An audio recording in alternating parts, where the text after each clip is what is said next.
So Antonio Brown made an interesting point. He been going ham sandwich on the internet instead of making posts on Twitter. I know he been appearing on Say Cheese. I believe he should just go ahead and just start doing clips. You know what I'm saying? And that's what I would say. Just start doing clips and start doing videos and monetize that.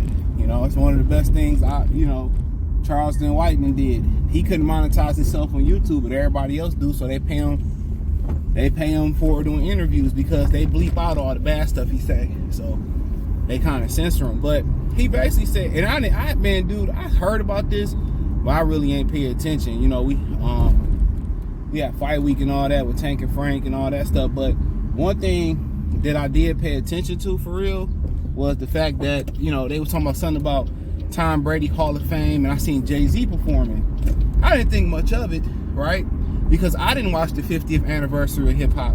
But Antonio Brown pointed out that Jay-Z chose not to attend the 50th anniversary of hip hop, but he chose to rap in front of those folks, as my brother Philip Scott would say. Shout out to Philip Scott, his YouTube channel, and shout out to the African diaspora. That's his main YouTube channel. That's the big one. But that's a good point. That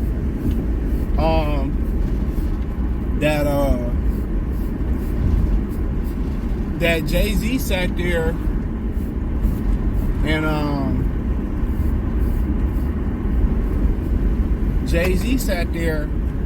and didn't want to do the 50th anniversary of hip hop, but he didn't have any problem going up there and performing for Robert Kraft. Now I believe he cool with Robert Kraft, but I'm pretty sure, you know, he cool with a whole bunch of people on with the Grammys. Now I'm pretty sure he won a Grammy. I don't think Snoop is the one that didn't win a Grammy, but he won a bunch of Grammys. You know, especially after he aligned himself with Beyonce. You know, and at the end of the day, a lot of people question that you know, Jay-Z backstabbed Colin Kaepernick. You know, and he's known for stabbing a lot of people on Rockefeller and stealing their flow and running off with their flow and doing them dirty. That's what he's known for doing. You know, and of lately, one of his great accomplishments lately was, or one of his great stories lately was a nose story. I spoke on this. It popped up on Saturday, which today is Saturday, but I do these ahead of time and pop them up. That he spoke on, that Oshino did an interview on Say Cheese. Once again, shout out to Say Cheese. Saying that he was there when Jay-Z refused to take custody of Benny Siegel so he can get free and let Benny Siegel go to jail. So Jay-Z called Joe Budden, and I believe he did it because he did it with T.I. He did it with Nori over the Fat Joe and Big Pun situation. He did it with T.I. over T.I. saying Tupac was the greatest rapper in his opinion. So I believe he called Joe Budden and said it wasn't true. But he, you know, like Oshino responded, and that's the video I did Saturday. He responded and said it was 1 million people there. He said, I don't know, you know, I don't think Joe Budden will lie. He said it was 1 million people there. He said it was 1 million people there. That's what he said. He said it was 1 million people that was there, and that seen him do that to Benny Siegel. And Benny Siegel even said it himself. But then, I ain't gonna lie, that Indian lady was pretty as hell. I damn near wanted to pull over and say something. She was looking too. I'm going to jail where I live at. But, so he basically said it wasn't true. That's what he told Nori. But he said, you know, I believe Oshino Benny Siegel. I know, multiple people then said it. And, you know, like I said before, but you don't want to do the 50th hip-hop anniversary hip hop. Hey, please believe me, I don't participate in watching the Grammys anymore. It's been many years. I know a lot of brothers that's a little bit older than me. They stopped watching the Grammy when Puffy won the Grammy for, what was it, No Way Out over Wu-Tang Entered the 36 Chambers, or was it Wu-Tang Forever? I think it was Wu-Tang Entered the 36 Chambers, I believe it was. I could be wrong. I think it was Wu-Tang, and everybody felt that Wu-Tang should have won that Grammy. You know? But that's when people start. But at the end of the day, him not wanting to perform there You know, him not wanting to participate and help Timberland out, and I'm pretty sure he done some things with Swiss Beats. I could be wrong on that.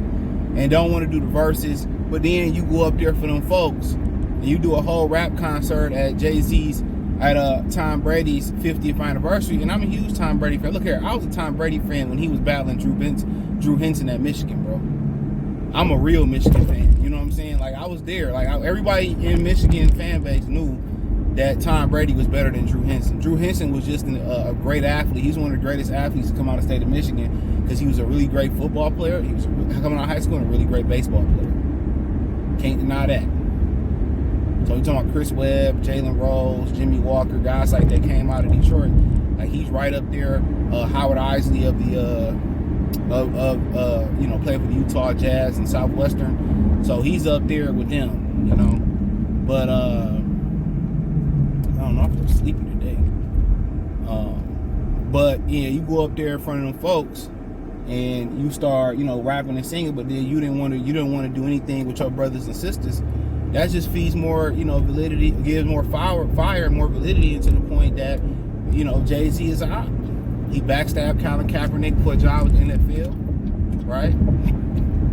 He don't, do nothing for his community. Yeah, he bailed some people out on Father's Day and all that, but that's the game he played to stay in the position that he in. And probably to save his butt, because when they get done with Puff, no Diddy, they gonna come get him. No Diddy. And at the end of the day, I just ain't like the way Jay-Z moved, but I always bring this line up and then just I'm pretty sure in the video, they start laughing. I'm a Jay-Z fan. Love his music. I understand him staking his claim to believe he's the best rapper of all time. I understand him feeling that way. But he had that, Dynasty intro is the best rap intro I heard. And people probably gonna say, oh no, this one better. Okay. Look here. When he said in the Dynasty intro, no father figure, you got a partner, nigga. He let you know right then and there what type of time he on.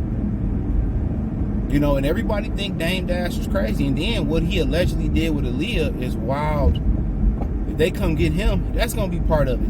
You know what I'm saying? And I'm not talking about the underage thing neither. What everybody know he did to Aaliyah, and that's why him and Dame fell out. It wasn't just over Aaliyah, it's what he did to Aaliyah. He wasn't trying to take the Aaliyah, he was trying to take something. I'll just leave it at that, allegedly. That's why they really fell out. And you got to understand, Dame was the one that got him out the streets. They sent Dame to convince him to get out the streets. That's what people forget. They sent Dame to convince him to start rapping and not to be in the street no more. Where he can rap and say, I'm eating quail, I probably never see jail. He said that. Why? Because Dame was the one that convinced him, because Dame was getting money, he was a good guy, and they asked Dame to go do that. Dame wasn't sitting out there searching for Jay. Dame was doing that because they asked him to, and took time out his busy day from the goodness of his heart. And when you got a good heart, and I think Dame actually has a good heart, and you start dealing with people who don't have a good heart and people that do you shiesty, that's business. That's life as a man, where you can give your all.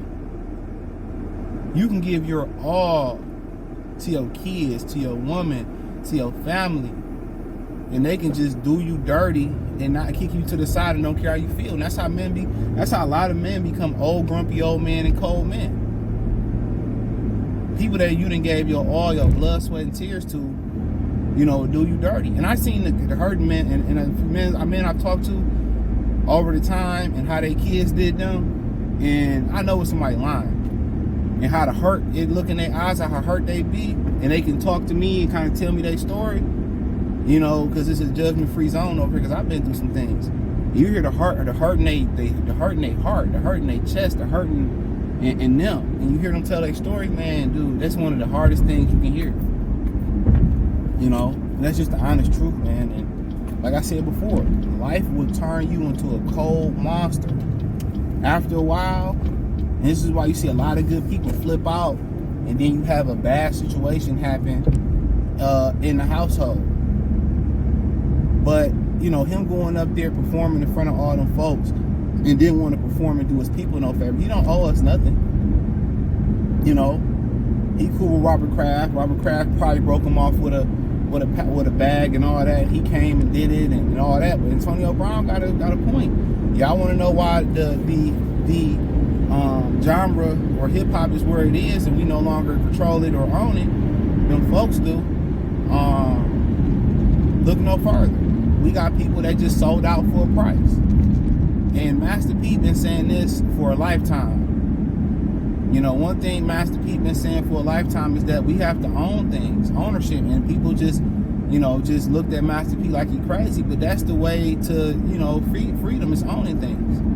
And the best way, I think the best way for a lot of us is to connect. And I go back and forth with this dude, but I think the best way for us to connect as a people, because a lot of the others buying up Jamaica and a lot of those other territory, some islands too, and a lot of Africa, is to connect with I can't even say with our brothers and sisters from those African-centric areas, islands, and to connect with the motherland and start to build something there.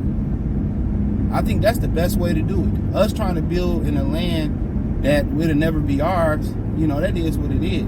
But I think the best way, just to thinking of it, is to heal our relationship, you know, and build a relationship and heal one with the brothers from the motherland, and we can start going there, building stuff and doing things and taking our talents over there. But we got to heal ourselves in America first. It's just generations and generations away from doing that. But if everybody got the mindset, well, I'm gonna sell out for the bag like Jay-Z and Sexy Red, I understand. But when you sell out for the bag, you compromise yourself for a bag, and they do things to you. When it come to the day, when they tell you to go left and you want to go right, then you're gonna end up like Diddy. You know what I'm saying? You're gonna end up like Epstein.